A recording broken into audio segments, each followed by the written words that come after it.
Eles que eram o lastro da população, os cachorros, também mais conhecidos pela canalha. Era assim gente pequena que vestia o resto dos mais velhos.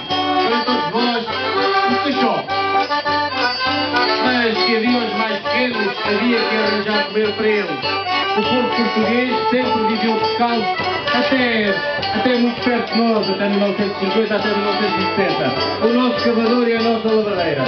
Era assim que os homens na prova cavavam os terrenos, zona eminentemente rural, com grandes casas agrícolas. Os homens protegiam as suas pernas com sacos de trapilheira e era assim que eles cavavam.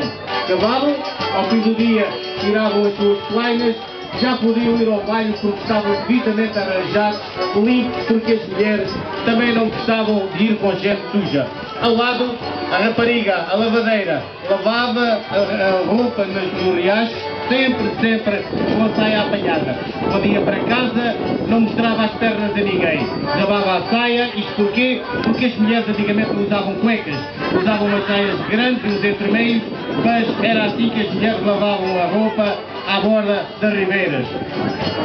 Se havia as mulheres, havia que tratar também outras terras. O moço de boieiro. Os boieiros quase sempre foram eles aqueles que faziam as maiores despesas das casas agrícolas.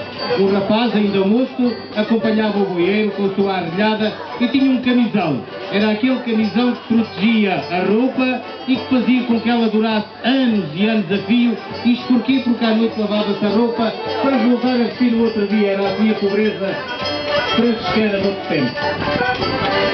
Mas na prova havia muitas árvores. À prova chegavam ranchos de homens e mulheres da beira alta e da beira baixa, chamados os ratinhos, que vinham para a apanhar da azeitona. Por exemplo, um apanhador da azeitona também vinham da beira litoral, da zona de Pombal até Pomar.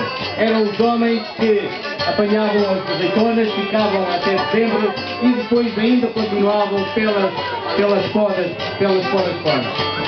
Se havia campos, havia que apanhar os cereais. Uma ceifeira. A nossa ceifeira que ficou imortalizada por Alves Rodolfo. Chamou-lhes Gaideus, isto porquê? Porque eles vieram até aqui perto de Lisboa, até à Baixa